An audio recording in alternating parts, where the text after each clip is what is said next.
Sveiki, mėlyje žiūrėtojai, su jumis vėlgi trumposios sausuolio žinios. Na, šį kartą jos bus tikrai pakankamai trumpos ir aptarsime vieną gerą naujieną. Tai yra Lietuva kartu su Lenkija, su Latvija ir Norvegija prisijungė prie PEORUN trumpojo nuotolio oro gynybos sistemų pirkimo. Na, maždaug 8 milijardų zloto, kas sudaro apie 1,85 milijardo eurų vertės sandoris, bus finansuojamas iš ES programos SAFE paskolų priemonės, tai yra Security Action for Europe. Gera žinia, trumpojo nuotolio oro gynybos sistemų mums iš principo per daug niekada nebus. Kaip žinote, savo Stingerius mes perdavėme Ukrainai, kaip žinote, nemažą dalį, sakyčiau, didžiausią dalį savo turėtų GROM sistemų mes taip pat perdavėme Ukrainai ir dabar štai iki 2030 metų atkeliaus pas mus PEORUNai.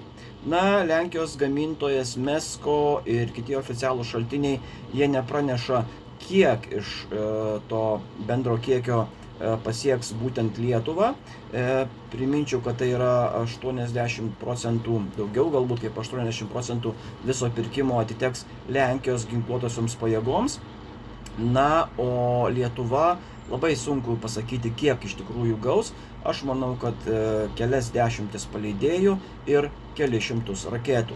Na, pagrindiniai skirtumai nuo mūsų turėtų gromų yra tokie, kad PEORUN yra gerokai modernesnė sistema ir jeigu, kaip teigia man Lietuvos oro gynybininkai, net jeigu techninės specifikacijos teigia kitaip, atakuoti stipriai šarvuotą, tarkime, atakos sraigtasparnį su gromu yra pakankamai rizikingas reikalas, nes kovinės galvutės masė gali nepadaryti reikiamos žalos. PEORUN, būtent sistemos kovinė dalis, yra maždaug 40% galingesnė. Ir pats nuotolis, šūvio nuotolis tiek aukštyn, tiek į tolyn yra maždaug kilometrų didesnis.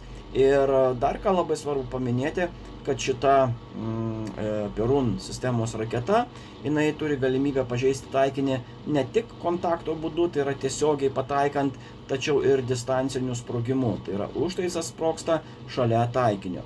Na, dar yra panašių niuansų, tačiau ko gero tai mums svarbiausia, kad per kelis metus Lietuvą pasieks dešimtis ir dešimtis šitos sistemos vienetų. Ačiū, kad žiūrėjote, tokios trumposios sausuolio žinios. Iki greito.